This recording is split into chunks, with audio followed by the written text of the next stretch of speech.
네, 여러분 안녕하세요. 124쪽부터 이어지는 내용은 사랑 대 러브, 사랑 vs love 이렇게 vs 러브죠. 사랑 대 러브라고 하는 글이 되겠습니다.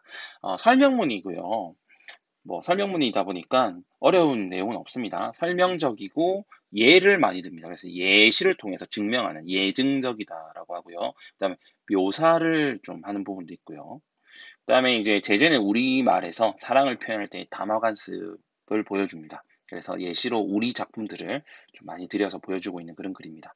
주제는 간접적이고 역설적인 한국인들의 사랑 표현에 대해서 다루고 있습니다. 자, 특징은 우리 문화 작품에 반영된 우리말의 담화 관습을 깊이 있게 성찰하고 있다라는 특징이 있고요. 두 번째는 다양한 사례를 통해서 우리말의 담화 관습에 반영된 우리 문화관을 제시하고 있고 사례가 나타난다.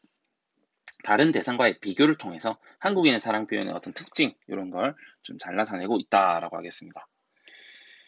자, 이 글은요, 우리말에서 사랑을 표현할 때의 담화 관습을 다룬 글입니다. 외국 사람들은 사랑을 어떻게 표현하는지 우리와 비교하면서 오히려 이렇게 지금 글은 쓰고 있는데 이 글을 보면은 우리 옛날 사람들은 어떻게 지금과 다르게 현재 우리와 다르게 사랑 표현을 하고 있는지 사랑 표현을 했는지 이렇게 좀 이해가 되더라고요.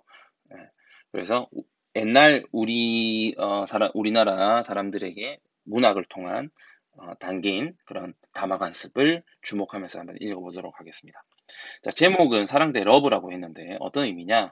한국 사람과 서양 사람이 사랑이라는 감정에 대해 지니고 있는 사랑과 표현이 어떻게 다른지 문화적 차이를 비교하고 있다라고 일단 서술하고 있는데 다시 또 얘기하지만 여기 서양 사람이라기보다는 이 서양 사람 현대인에 가까워요. 이 우리 일반 현대인들의 사랑 표현과 옛날 한국 사람이라기보다는 예전 사람들, 옛날 사람들이 어떻게 했는지 그런 예시들을 통해서 좀 달랐구나.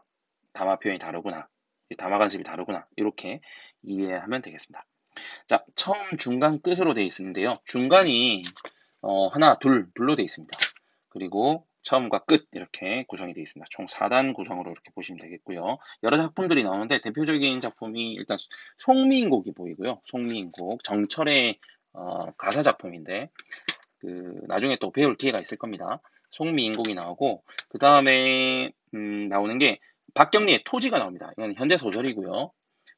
아주 여러 권으로 되어 있는 전 5부 16권으로 되어 있는 대작입니다. 대작.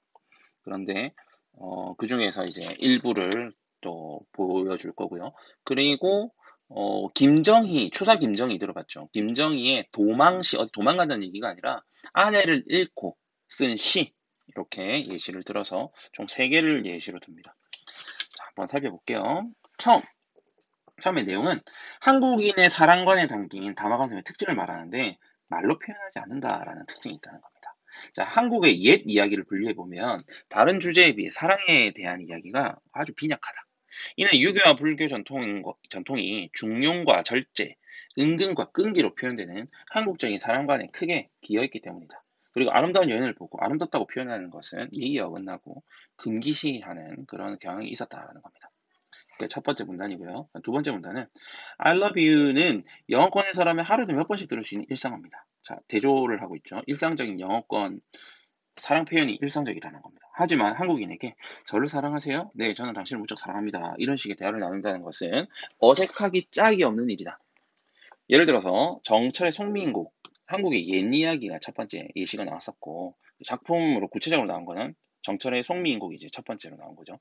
예시 두 번째, 어제 여기 예시 1, 예시 2가 되는 겁니다. 여기 어떤 구절이 있냐면 반기시는 낯빛이 전과 어찌 다르실까 이런 구절이 있는데 전통적으로 한국인들에게 사랑 오직 낯빛은 얼굴 색깔을 말하는 얼굴 색깔. 얼굴 색깔이 뭐 이렇게 하얀색, 검은색 이런 게 아니라 전처럼 이렇게 밝게 나를 맞아줬었는데 이제는 더 이상 사랑하는 얼굴이 아니다 이거죠. 나를 차갑게 대하신다. 이렇게 표현하는 거죠. 한국인들은 사랑을 은근한 눈빛이나 흐뭇한 표정으로만 표현할 뿐이지 굳이 말로 대놓고 할 필요는 느끼지 않았다라는 겁니다. 자, 이제 중간으로 가볼게요. 중간 1은 토지라는 작품에 나타난 간접적인 사랑 표현 방식을 얘기하고 있습니다. 많은 이들이 요즘 한국인들은 현대적 사랑법은 많이 달라졌다고 한다.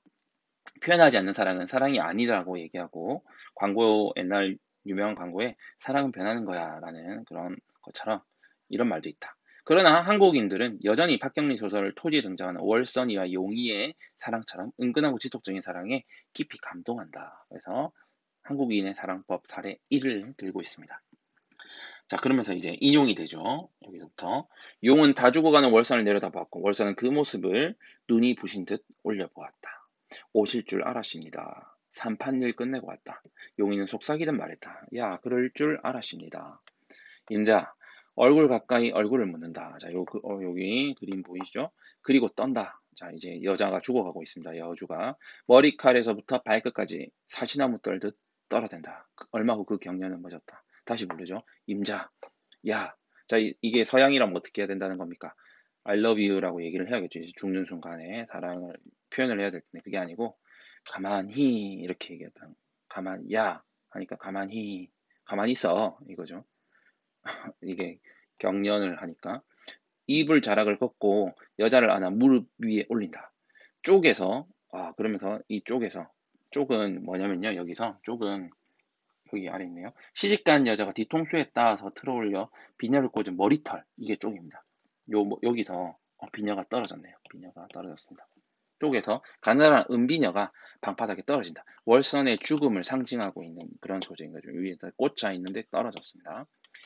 그러면서 한다는 소리가 내 몸이 찹제 했습니다. 내 몸이 찹제 내 몸이 차갑지 아니요 따뜻합니다. 말이 없어요. 네 여한 없제 너 죽어도 괜찮아 너 뭐 한 되는 거 없제 야 어십니다. 그러면 됐다 나도 여한이 없다 이렇게 끝났다는 거지. 이 말은 서로 사랑했기에 죽어도 여한이 없음을 확인하는 그런 겁니다. 차가운 게 아니라 냉정한 게 아니라 옛날 이 감동을 준다는 겁니다. 머리를 쓸어주고 주먹만큼 작아진 얼굴에서 턱을 쓸어주고 조용히 자리에 눕힌다. 아주 사랑하는 감정을 절제하여 이렇게 표현했다는 거예요. 선생님, 이게 무슨 사랑이에요? 이 사랑을 말을 해야죠. 여러분은 이제 서양식으로 사고가 굳어져서 그런 거고, 이걸 통해서 이제 감동을 받는 거예요. 월서는 용의 말과 행동에서 어떤 느낌을 받았을까? 너무 짜증났을 것 같아요. 라는 생각이 든다면 이제 여러분이 사양적 사고인 거고요. 월서는 말로 표현하지 않아도 용의 사랑을 깊게 느끼고 행복해했을 것이다가 네, 교과서에서 말하고 있는 정답입니다. 네. 자, 어쨌든 여기 내용은요. 박경리의 소설 토지를 인용하고 있는 부분이 되겠습니다.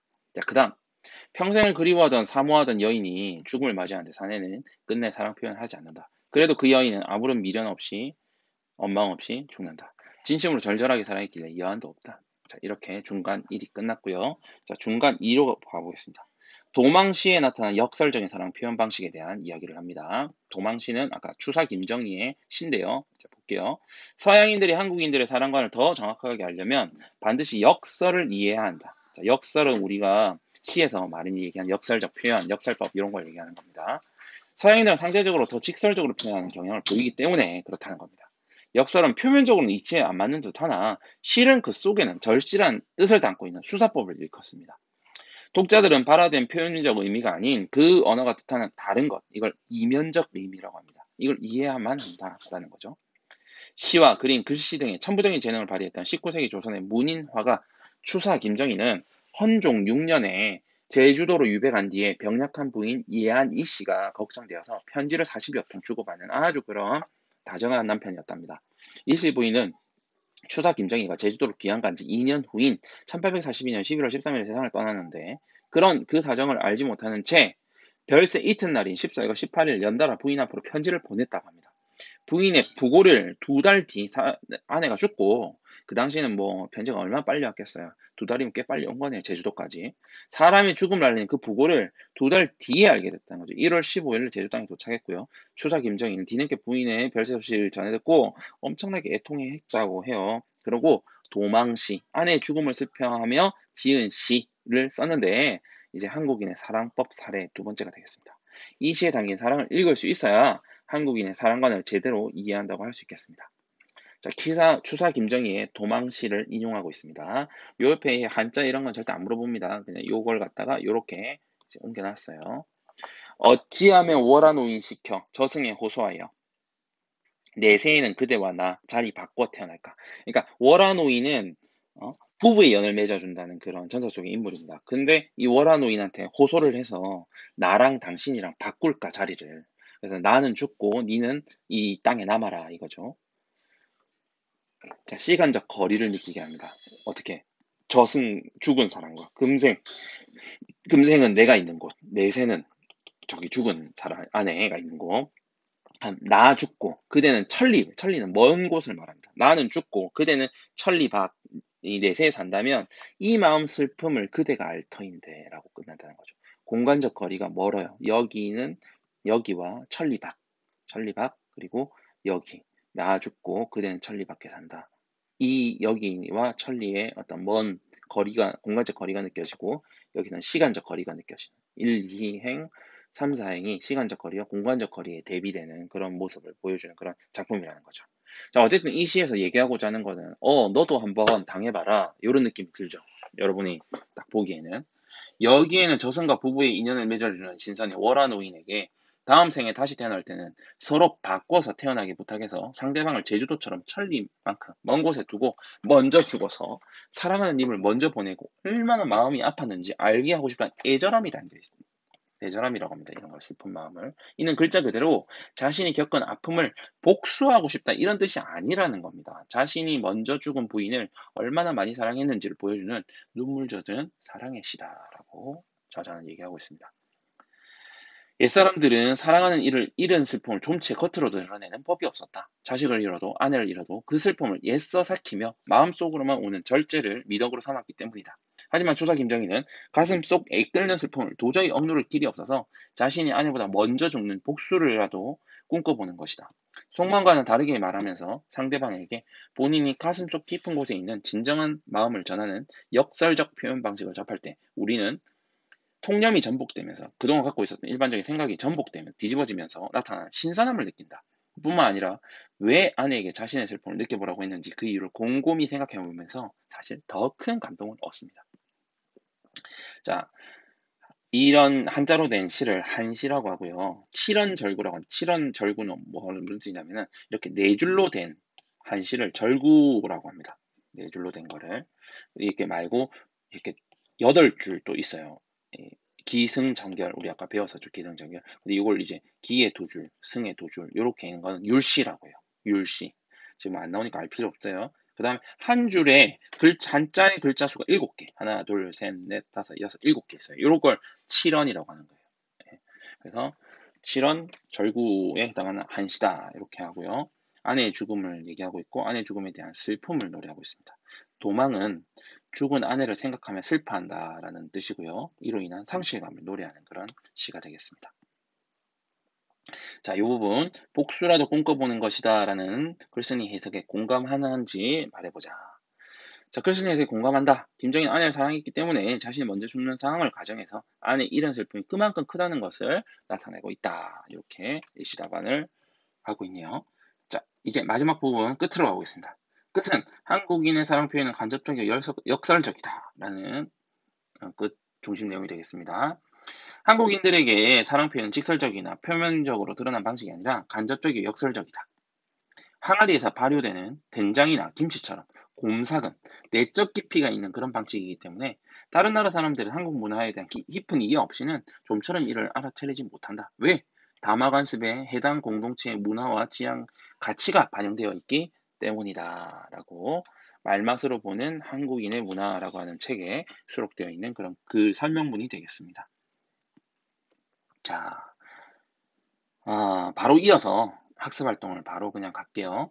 이 글에 인용된 문학 작품 속 인물이나 시적 화자가 사랑의 감정을 어떻게 표현하고 있는지 확인하고 공통점을 찾아봅시다. 라고 했습니다. 자, 인물이나 시적 화자, 일단 토지의 용의와 도망치의 시적 화자를 봤을 때 사랑을 감정하는 표현 방식은 용의는 여한이 없다는 말로 월순에 대한 사랑을 간접적으로 표현하고 있고요. 도망치의 시적 화자는 내세 아내와 서로 바꾸어 태어남으로써 내 자신의 슬픔을 아내도 알게 하고 싶다고 표현하고 있고 아내에 대한 사랑을 역설적으로 반대로 이제 표현하고 있다는 거죠. 자, 공통점을 따져보면은 직설적이지 않죠. 그다음 우회적이고 다른 나라 사람들은 한국 문화에 대한 이해 없이는 알아내기 어려운 그런 공통점을 가지고 있습니다. 토지의 용의와 도망치의 시적 화자. 자, 그다음 우리말 사랑 표현 담긴 담화관습에 대해서 성찰해 봅시다. 서양인은 현재의 나라면 사랑 감정을 어떻게 표현할지 상상해 봅시다. 자, 아까 우리 본 거 인물이나 시적 가사에 나타난 그 사랑 표현을 서양인이라면 이렇게 얘기했다는 거겠죠. 자, 죽어가는 아내한테 너만을 사랑했으면 너를 사랑할 수 있어서 행복했다라고 영화 같은 데 보면 잘 나오죠. 서양 영화 보면. 현재 나라면 이렇게 먼저 가면 어떻게 하느냐고 슬피 울면서 차마 말을 잇지 못할 것 같다. 이게 시답 아니고요. 자, 도망치의 시적 가사는 더 많이 사랑하지 못해 미안하다고 말하며 좋은 곳으로 가기를 바란다고 말하겠죠. 자, 그 다음 나라면 다음 생엔 다시 만나서 100년 해로 하자고 100년 해로 다시 만나서 우리 다시 결혼하자라고 할 것 같다라는 거죠. 자, 이 글의 글쓴이가 말하는 한국인의 전통적인 사랑 표현에 대한 자신의 견해를 밝혀봅시다. 글쓴이의 견해는 간접적이고 역설적이며 내적 깊이가 있다라는 거고 한국인들 사랑 표현은 나의 견해도 사랑한다고 말을 하지 않으면 상대가 정말 사랑하고 있는지 의심스러울 때가 많을 것이다. 습관적으로 사랑한다고 적극적으로 표현해야 사랑 실감할 수 있을 것 같다. 약간 서양화된 거죠. 나의 견해는. 자, 여러분 여기까지 127페이지까지 다 필기 잘 하시고요. 우리 시험 후에는 또 빡빡진도 나가보도록 하겠습니다. 자, 어려운 내용은 크게 없었죠? 네, 여러분 수고하셨습니다. 안녕!